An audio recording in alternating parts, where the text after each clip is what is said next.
ವಿಭಾಗಕ್ಕೆ ತಾಳಿಕೋಟಿ ಹೋರಾಟ ಸಮಿತಿ ವತಿಯಿಂದ ನನ್ನ ವೈಯಕ್ತಿಕವಾಗಿ ನಾನು ನಿಮಗೆ ಬಹಳ ಆಭಾರಿಯಾಗಿದ್ದೀನಿ. ನಿಮಗೆ ಸ್ವಾಗತ ಕೋರ್ತೀನಿ. ಈ 27ನೇ ದಿವಸಕ್ಕೆ ತಾಳಿಕಲ್ಟ ಹೋರಾಟಕ್ಕೆ ಮಕ್ಕನ ಗ್ರಾಮದವರು ಇಷ್ಟು ಅದ್ದೂರಿಯಾಗಿ ಬೆಂಬಲ ವ್ಯಕ್ತಪಡ್ತೀರಿ. ಹಾಗೂ ನಿಮ್ಮ ಊರಿಗೆ ಅದು ಸಮೀಪ ಆಗ್ತದಂತಂದ್ರೂ ಬೇರೆ ಊರವ್ರಿಗೆ ತೊಂದರೆ ಆಗಬಾರ್ದು, ಎಲ್ಲಾ ಹಳ್ಳಿಗಳನ್ನ ನೋಡ್ಕೊಂಡು ಎಲ್ಲರಿಗೂ ಸಮೀಪ ಆಗುವಂತ ಐಜಿ ಅಥವಾ ಯಾವ್ದಾದ್ರು ಸರ್ಕಾರಿ ಜಾಗದಲ್ಲಿ ಆಗ್ಬೇಕಂತ ಹೇಳಿ ನೀವೆಲ್ಲ ಇಷ್ಟು ಉತ್ಸಾಹದಿಂದ ಬಂದು ಬೆಂಬಲ ವ್ಯಕ್ತಪಡಿಸಿದ್ದಕ್ಕ ನಾನು ಚಿರಋಣಿಯಾಗಿರ್ತೀನಿ. ಹಾಗೂ ನಮ್ಮ ಹೋರಾಟ ಸಮಿತಿ ವತಿಯಿಂದ ನಿಮಗೆ ಅನಂತ ಕೋಟಿ ಧನ್ಯವಾದಗಳು. ತರಬೇಕು, ಸರ್ಕಾರ ಗೊಂದಲ ತರಬೇಕಂತ ಹೇಳಿ ಹೋರಾಟ ನಿರಂತರವಾಗಿ 27 ದಿವಸ ಆದ್ರೂ ಕೂಡ ಇವತ್ತು ಕೂಡ ಶಾಸಕರಾಗ್ಲಿ ಜಿಲ್ಲಾಧಿಕಾರಿಗಳಾಗ್ಲಿ ಯಾರು ಕೂಡ ಈ ಧರಣಿ ಸ್ಥಳಕ್ಕೆ ಭೇಟಿ ಆಗ್ತಕ್ಕಂಥದ್ದು, ಭೇಟಿ ಕೊಡ್ತಕ್ಕಂಥ ಪ್ರಯತ್ನ ಕೂಡ ಮಾಡ್ಲಿಲ್ಲ. ನಾವೇ ಹೋರಾಟ ಸಮಿತಿಯವರೇ ಹೋಗಿ ಶಾಸಕರಿಗೆ ಕುಂತು ನಾವಾಗಿ ಹೋಗಿ ಭೇಟಿಯಾಗಿ ಬಂದು 4 ಕಿಲೋಮೀಟರ್ ತೊಂದರೆ ಆಗ್ತದ, ಪ್ರತಿನಿತ್ಯ ಓಡಾಟ ಮಾಡ್ಲಿಕ್ಕೆ ಜನಸಾಮಾನ್ಯ ಸಮಸ್ಯೆ ಆಗ್ತದ ಅಂತ ಹೇಳಿ ಮನವರಿಕೆ ಮಾಡ್ಲಿಕ್ಕೆ ಪ್ರಯತ್ನ ಮಾಡಿದ್ವಿ. ಅದಾದ ನಂತರ ಇವತ್ತು ಕೂಡ ಯಾರು ಕೂಡ ಇಲ್ಲಿ ಕಣ್ಣೆತ್ತು ಕೂಡ ನೋಡ್ತಾ ಇಲ್ಲ.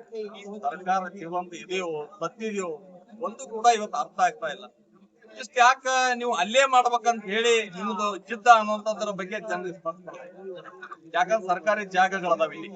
ಇವತ್ತ PWD ಒಳಗ AB ಇರ್ಬೋದು, ಪ್ರತಿಯೊಂದಕ್ಕೂ ನೀವು ಕಾರಣ ಹೇಳ್ತಾ ಇದ್ದೀರಿ. ಇಲ್ಲೇ ಪಕ್ಕದಲ್ಲಿ ಸುಮಾರು 1 ಕಿಲೋಮೀಟರ್ ವ್ಯಾಪ್ತಿಯಲ್ಲಿ ಸರ್ವೆ ನಂಬರ್ 704 ಮುಪ್ಪತ್ ಗೈರಾಣ ಅಂತ ಹೇಳಿ ಸರ್ಕಾರಿ ಜಾಗ ಅದು ಇತರ ಹಕ್ಕಗಳೊಳಗ ಕಾಲ್ಪನಿಕ ಕೆರೆ ಅಂತ ಕುಂತಾರ. 2016-17 ಇಸ್ವಿ ಒಳಗ ಅವತ್ತ ಕಾಂಗ್ರೆಸ್ ಅದೇ ಸರ್ಕಾರ, ಅಪ್ಪಾಜಿ ನಾಡಗೌಡ್ರೆ ಶಾಸಕರು. ಅವತ್ತಿನ ಸಂದರ್ಭದಲ್ಲಿ ತಹಶೀಲ್ದಾರ್ ಮತ್ತು ಅಸಿಸ್ಟೆಂಟ್ ಕಮಿಷನರ್ ಸಂಪೂರ್ಣ ವರದಿ ಕೊಟ್ಟಾರ. ಎಲ್ಲಾ ದಾಖಲಾತಿಗಳನ್ನ ಪರಿಶೀಲನೆ ಮಾಡ್ಲಿಕ್ಕಾಗಿ ಸುಮಾರು 58 ಇಸ್ವಿಲಿಂದ ದಾಖಲಾತಿಗಳನ್ನ ಪರಿಶೀಲನೆ ಮಾಡ್ಯಾರ.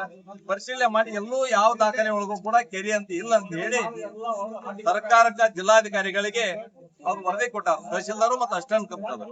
ಬಟ್ ನಂತರ ಜಿಲ್ಲಾಧಿಕಾರಿಗಳ ಮನವಿ ಮನ್ನಣೆ ಮಾಡಿ ಅವರು ಅಬ್ಜೆಕ್ಷನ್ ಕಾಲ್ ಮಾಡಿದ್ರು. ಅಬ್ಜೆಕ್ಷನ್ ಕಾಲ್ ಮಾಡಿದ ನಂತರ 2019 ಇಸ್ವಿ ಒಳಗ ಮಾತ್ರ ಅದು ಅಲ್ಲೇ ಸ್ಥಗಿತಗೊಳ್ಳಿ. ಆದ್ರೆ ಅವತ್ತಿನಿಂದ ಇವತ್ತಿನವರೆಗೆ ಅದು ಯಾವುದೋ ಏನಾಯ್ತು ಅನ್ನೋದ್ರ ಬಗ್ಗೆ ಹೇಳಿದ ಪೆಂಡಿಂಗ್ ಇತ್ತು. ಮತ್ತೆ ನಿಮ್ಮದೇ ಕಂದಾಯದ ತಹಶೀಲ್ದಾರ್ ಮತ್ತು ಅಸಿಸ್ಟೆಂಟ್ ಕಮಿಷನರ್ ಅದು ಕೆರೆ ಅಂತ ಎಲ್ಲೂ ಕೂಡ ಉಲ್ಲೇಖ ಇಲ್ಲ ಅಂತ ಹೇಳಿ ಅವ್ರು ವರದಿ ಕೊಟ್ಟ ಮೇಲೆ ಕೂಡ ಜಿಲ್ಲಾಧಿಕಾರಿಗಳು ತಕ್ಷಣವೇ ಇವತ್ತು ಶಾಸಕರು ಇವತ್ತು ಸಚಿವರು ಸೂಚನೆ ಕೊಟ್ರೆ ನಾಳೆನೇ ಅದ ಕೆರೆ ಅನ್ನುವಂಥದ್ದ ಅದು ಯಾವ್ದೋ ಒಂದು ನದರ್ ಚೌಕದಿಂದ ಕೂತದ, ಅದನ್ನ ರದ್ದು ಮಾಡಿ 11 ಎಕರೆ ಜಾಗದ 1-2 ಎಕರೆ ಅಲ್ಲ, ಎಲ್ಲಾ ಇಲಾಖೆ ಎಲ್ಲಾ ಕಚೇರಿಗಳು ಅಲ್ಲಿ ಮಾಡಬಹುದು. ಇವತ್ತು ಕೋರ್ಟ್ ಕೂಡ ಒಂದೇ ಕಡೆ ಮಾಡಬಹುದು. ಒಂದೇ ಸೂರಿನಡಿ ಎಲ್ಲಾ ಕಾರ್ಯಾಲಯಗಳು ಅಲ್ಲಿ ಆದವು ಅಂದ್ರ ಜನರಿಗೆ ಇನ್ನೂ ಅನುಕೂಲ ಆಗ್ತದ. ಸುಮಾರು 1 ಕಿಲೋಮೀಟರ್ ವ್ಯಾಪ್ತಿಯಲ್ಲೇ ಅದ, ಆದ್ರೆ ಅಲ್ಲಿ ಮಾಡ್ಲಿಕ್ಕೆ ಇವ್ರಿಗೆ ಹಿತಾಸಕ್ತಿ ಇಲ್ಲ. ಅದಕ್ಕೆ ಬರೀ ಅದ ಕೆರೆ ಅದ, ಸುಪ್ರೀಂ ಕೋರ್ಟ್ ಗೈಡ್ಲೈನ್ಸ್ ಅದ, ನಿರ್ದೇಶನ ಅದ ಅಂತ ಹೇಳ್ಕೊತಾ ಕೂತಿರಿ. ಅದ ಕೆರೆನೇ ಅಲ್ರಿ.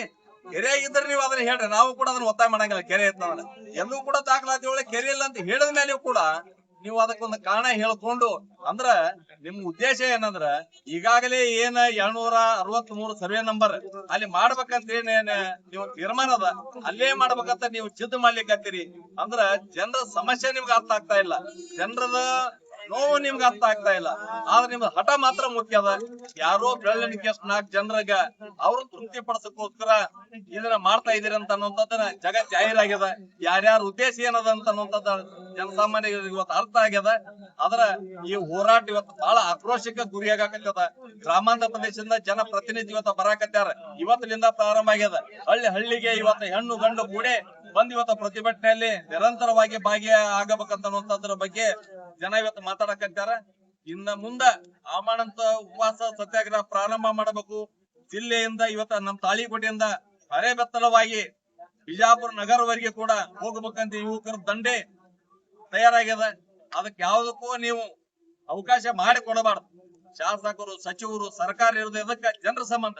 ಜನ ಇವತ್ತು ಇಂತ ಬೇಸಿಗೆಯಲ್ಲಿ ಇಂತ ಬಿಸಿಲಿನೊಳಗ ಪ್ರತಿನಿತ್ಯ ಬಂದು ಬೆಳಗ್ಗೆ 10 ಗಂಟೆಯಿಂದ ಸಂಜೆ 5 ಗಂಟೆವರೆಗೆ ಆಗ್ತದ. ಅದ್ರ ಬಗ್ಗೆ ನಿಮ್ಗೆ ಕಾಳಜಿ ಇಲ್ಲ. ನಿಮ್ಗೆ ಸ್ವಾರ್ಥ ಮಾತ್ರ ನಿಮ್ಗ ಮುಖ್ಯ ಆಗ್ಯದ. ತಕ್ಷಣವೇ ನೀವು ಬಂದು ಇದಕ್ಕೆ ಸ್ಪಂದನೆ ಮಾಡದೇ ಇದ್ರೆ ಇನ್ನೂ ಈ ಹೋರಾಟ ತೀವ್ರ ಆಗ್ತದ, ಉಗ್ರ ಸ್ವರೂಪ ಪಡ್ಕೋತದ. ಅದಕ್ಕೆ ಅವಕಾಶ ಮಾಡಿಕೊಡಬಾರ್ದು ಅಂತ ಹೇಳಿ ತಮ್ಮ ಮೂಲಕ ನಾನು ಒತ್ತಾಯ ಮಾಡ್ತೇನೆ. ನನ್ನ ಹೆಸರು ವಿಜಯ್ ಸಿಂಗ್ ಹಜೇರಿ ಅಂತ. ನಾನು ಒಬ್ಬ ಹೋರಾಟಗಾರ. ತಾಳಿಕೋಟೆಯಲ್ಲಿ ಪ್ರಜಾಸೌಧ ನಿರ್ಮಾಣಕ್ಕಾಗಿ ಏನು ಜಾಗವನ್ನ ಆಯ್ಕೆ ಮಾಡಿದಾರೋ ಅದು ಸುಮಾರು 4 ರಿಂದ 5 ಕಿಲೋಮೀಟರ್ ದೂರ ರಾಜ್ಯ ಹೆದ್ದಾರಿಗೆ ಹತ್ಕೊಂಡು ಮತ್ತೆ 800 ಮೀಟರ್ ಒಳಗಡೆ ಹೊಲದಲ್ಲಿ ಆಯ್ಕೆ ಮಾಡಿದ್ದಾರೆ.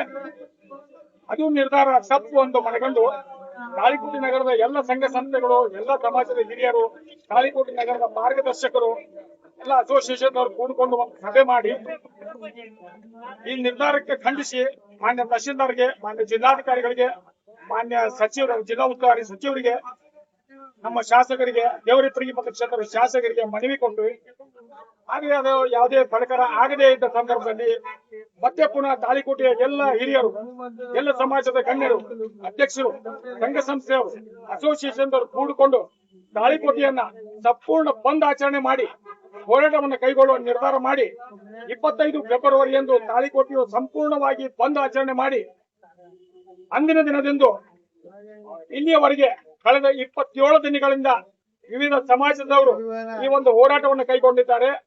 ಹೋರಾಟದ ಉದ್ದೇಶ ಇಷ್ಟೇ, ಯಾವ ಪ್ರಜಾಸೌಧ ಜನರಿಗಾಗಿ ಇರಬೇಕಾಗಿತ್ತು, ಯಾವ ಪ್ರಜೆಗಳಿಗಾಗಿ ಇರಬೇಕಾಗಿತ್ತು, ಅದು ಸುಮಾರು 5 ಕಿಲೋಮೀಟರ್ ದೂರ ಯಾರೋ ಒಬ್ಬರು ಹೊಲದಲ್ಲಿ ಯಾರಿಗೂ ಒಬ್ಬರಿಗೂ ಓಲೈಕೆ ಮಾಡುವ ದೃಷ್ಟಿಯಲ್ಲಿ ಇಟ್ಕೊಂಡು ಮಾಡಿದ್ದನ್ನ ಖಂಡಿಸಿ ಹಾಗೂ ಅದನ್ನು ರದ್ದುಗೊಳಿಸಿ ನಮ್ಮ ಬಿಜಾಪುರ ಸರ್ಕಲ್ಗೆ ಅತ್ಯಂತ ಹತ್ತಿರವಿರುವಂತ ಐಬಿ ಜಾಗ ಇರಬಹುದು 4 ಎಕರೆ 10 ಗುಂಟೆ, ಕೆಇಬಿ ಜಾಗ ಇರಬಹುದು 4 ಎಕರೆ 22 ಗುಂಟೆ, ನಮ್ಮ ಹಳೆ ಪುರಸಭೆ ಸುಮಾರು 10 ಎಕರೆ 20 ಗುಂಟೆ, ಅಥವಾ ನಮ್ಮ 204 ಗಾವರಾಣ 11 ಎಕರೆ 7 ಗುಂಟೆ, ಈ ಜಾಗದಲ್ಲಿ ಒಂದರಲ್ಲಿ ಮಾಡಿದ್ರೆ ಪ್ರಜೆಗಳಿಗೆ ಅನುಕೂಲ ಆಗ್ತದೆ ಅಂತ ಹೇಳಿ ನಿರಂತರವಾಗಿ 27 ದಿನದಿಂದ ನಾವು ಧರಣಿ ಸತ್ಯಾಗ್ರಹ ಆರಂಭಿಸಿದ್ದೇವೆ.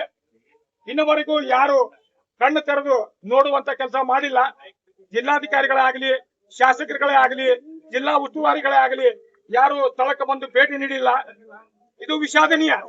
ಪ್ರಜಾಪ್ರಭುತ್ವ ವ್ಯವಸ್ಥೆಯಲ್ಲಿ 27 ದಿನದಿಂದ ಇಂಥ ಒಂದು ಬಿಸಿಲಿನಲ್ಲಿ ಕೂತಿದ್ದಾರೆ ಎಲ್ಲ ಸಂಘ ಸಂಸ್ಥೆಯವರು, ಸಮಾಜದವರು ಅಂದ್ರ ಬಂದು ನೋಡ್ಬೇಕಾಗಿತ್ತು ಸರ್ಕಾರದ ಕರ್ತವ್ಯ. ಆದ ಕಾರಣ ನಾ ಈ ಮಾಧ್ಯಮದ ಮುಖಾಂತರ ಮತ್ತೊಮ್ಮೆ ಸರ್ಕಾರಕ್ಕೆ ಎಚ್ಚರಿಕೆಯನ್ನ ನೀಡಲಿಕ್ಕೆ ಬಯಸ್ತೇನೆ. ಮುಂದೆ ಬರುವ ದಿನಮಾನಗಳಲ್ಲಿ ಈ ಹೋರಾಟ ಉಗ್ರ ಸ್ವರೂಪ ತಾಳಲಿಕ್ಕೆ ಸಂದೇಹವಿಲ್ಲ. ನಿನ್ನೆ ದಿನ ಎಲ್ಲ ಹಿರಿಯರು ಮುಖಂಡರು ಕೂಡಿ ನಿರ್ಧಾರ ಮಾಡಿದ್ದೇವೆ, ಮುಂದೆ ಬರ್ತಕ್ಕಂಥ ದಿನಗಳಲ್ಲಿ ಆಮರಣ ಉಪವಾಸ ಸತ್ಯಾಗ್ರಹ ಒಂದು ಪ್ರಾರಂಭ ಆಗುತ್ತೆ. ಅದಕ್ಕೆ ಅವಕಾಶ ಮಾಡಿ ಕೊಡಬಾರದು ಸರ್ಕಾರದಲ್ಲಿ ಇರ್ತಕ್ಕಂಥವ್ರು, ಜನಪ್ರತಿನಿಧಿಗಳು, ಈ ಜಿಲ್ಲೆಯನ್ನು ಆಳುವ ಜಿಲ್ಲಾಧಿಕಾರಿಗಳು, ತಾಲೂಕಾ ಮ್ಯಾಜಿಸ್ಟ್ರೇಟ್, ತಾಲೂಕಾಧಿಕಾರಿಗಳು, ತಾಲೂಕಾ ದಂಡಾಧಿಕಾರಿಗಳು ಇದಕ್ಕೆ ಅವಕಾಶ ಕೊಡಬಾರದು. ಇಲ್ಲಿ ಎಲ್ಲ ಹಿರಿಯರಿದ್ದಾರೆ.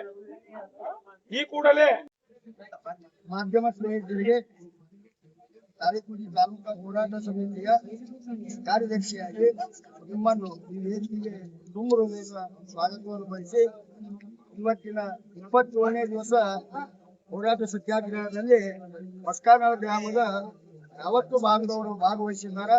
ಅವರಿಗೂ ಈ ಹೋರಾಟ ಸಮಿತಿಗೆ ಸ್ವಾಗತ ವಹಿಸಿ, ನಮ್ಮೆಲ್ಲರಿಗೆ ಸ್ವಾಗತ ವಹಿಸಿ, ಮಾಧ್ಯಮ ಮುಖಾಂತರ ಕಾರ್ಯದರ್ಶಿಯಾಗಿ ನಾ ಏನ್ ಹೇಳ್ತೀನಪ್ಪ ಅಂತಂದ್ರ, ಇಲ್ಲಿವರೆಗೆ ನಮ್ಮ ಪ್ರತಿಭಟನೆ ಬಹಳ ಶಾಂತಿ ಇತ್ತು. ಈಗ ಗ್ರಾಮಾಂತರಕ್ಕೆ ವ್ಯಾಪಿಸ್ತು. ಇವತ್ತಿನಿಂದ ಗ್ರಾಮಾಂತರದ ಬೇಡಿಕೆಗಳು ಸಾಕಷ್ಟು ಇದ್ದು, ಆದ್ರೆ ತಾಳಿಕೋಟೆ ಜನರ ಒತ್ತಾಯದ ಮೇರೆಗೆ ಅವ್ರಿಗೆ ಬಾಳೆ ಸಿಕ್ಕಿದ್ದಿಲ್ಲ. ಈಗ ಮಸ್ಕಾನಾಳ ಯಾರೇನು ಹೊಲ ಕೊಟ್ಟಾರ, ಮಸ್ಕಾನಾಳ ಗೌಡ್ರು 2 ಎಕರೆ ದಾನ ಕೊಟ್ಟಿವಿ ಅಂತ ಏನ್ ಅವ್ರೇನೋ ಯಾವತ್ತೂ ಸರಿಯಾಗಿರ್ತಾರ, ಅವ್ರ ಊರಿಂದಲೇ ಈ ಹೋರಾಟ ಪ್ರಾರಂಭ ಆಗಿದೆ. ನಾಳೆ ದಿನ ಹಿಡಿದ ನಾನು ತಾಳಿಕೋಟೆಯಲ್ಲಿ ಈ ಹೋರಾಟ ಹೀಗೆ ಹೋದ್ರೆ ಹೋರಾಟ ಸಮಿತಿಯವರು ಕೈ ನೀಡುವುದು ಶಾಸಕರ ತಿಳ್ಕೊಳ್ಳಿ. ಇನ್ನು ಪಬ್ಲಿಕ್ ಕೈಯಾಗಿ ನಮ್ಗೆ ಹೋಗ್ಬಿಡ್ತದೆ, ನಾವು ಅವ್ರ ಮಾತುಗಳು ಪರಿಸ್ಥಿತಿ ಬರ್ತದೆ. ಇಷ್ಟು ದಿವಸ ನೀವು ಬೈಬಾರ್ದಾಗಿತ್ತು, ನೀವು ಊಟೆ ಚೂಟಿಗೆ ಹೋಗಂತ ದೊಡ್ಡ ಆಯ್ಕೆ. ದಯವಿಟ್ಟು ಈಗಲೂ ಕಾಲ ನಿಂತಿಲ್ಲ, ವಿನಂತಿ ಪೂರ್ವಕ ಆಗ್ರಹ ಮಾಡ್ತೀನಿ, ಈಗಲೂ ಬಂದು ನಮ್ಮ ಬೇಡಿಕೆ ಈಡೇರಿಸಿ ತಕ್ಷಣನೇ ಆ ನಿರ್ಜನ ಪ್ರದೇಶದಲ್ಲಿ ಕೆಲವು ನಿಮ್ಮ ಹಿತೈಷಿ. ಇಲ್ಲಿ ನಾವು 27 ದಿವಸ ಪ್ರಜಾಸೌಧಕ್ಕಾಗಿ ಧರಣಿ ಕುಳಿತುವ ಉದ್ದೇಶ ಏನೆಂದರೆ, ಸುಮಾರು 6 ರಿಂದ 7 ಕಿಲೋಮೀಟರ್ ದೂರದಲ್ಲಿ ಮೈಲೇಶ್ವರ ಹತ್ತಿರ ಗ್ರಾಮದಲ್ಲಿ ಒಂದು ಪ್ರಜಾಸೌಧ ಸ್ಥಳವನ್ನು ಮಾನ್ಯ ಶಾಸಕರು ಮತ್ತು ತಹಶೀಲ್ದಾರ್ ತಾಳಿಕೋಟೆಯಿಂದ ಆ ಸ್ಥಳ ನಿಗದಿಪಡಿಸಿದ್ದು ಅದು ದುರುದ್ದೇಶ ನಮ್ಮದು. ಯಾಕಂದ್ರೆ 6 ರಿಂದ 7 ಕಿಲೋಮೀಟರ್ ದೂರದಲ್ಲಿರುವ ಆ ಪ್ರಜಾಸೌಧ ನಮ್ ಆ ಪ್ರಜಾಸೌಧ ಮಾಡಿದ ಅನೇಕ ರೈತರಿಗೆ ಮತ್ತು ವೃದ್ಧರಿಗೆ ಮತ್ತು ತಾಳಿಕೋಟೆಯ ಜನರಿಗೆ ಸುತ್ತಮುತ್ತ ಹಳ್ಳಿಯ ರೈತರು ಕೂಡ ಅನಾನುಕೂಲ ಆದ ಅಂತ ಪ್ರಜಾಸೌಧ ಅಲ್ಲಿ ದೂರ ಮಾಡೋದ್ರಿಂದ ನಮ್ಗೆ ಬೇಕಾಗಿಲ್ಲ. ಯಾಕಂದ್ರೆ 27 ದಿವಸ ಧರಣಿ ಸತ್ಯಾಗ್ರಹ ಕುಸಿದ್ರು ಕೂಡ ಮಾನ್ಯ ಶಾಸಕರು ಇನ್ನ ಕುಂಭಕರ್ಣ ನಿದ್ದೆಯಲ್ಲೇ ಇದ್ದಾರೆ ಮತ್ತು ಇಲ್ಲಿ ಜನರ ಕೂಗು ಅವ್ರಿಗೆ ಇನ್ನ ಕೇಳ್ತಾ ಇಲ್ಲ. ಯಾರ್ದು ಮಾಧ್ಯಮ ಸ್ನೇಹಿತರಿಗೆ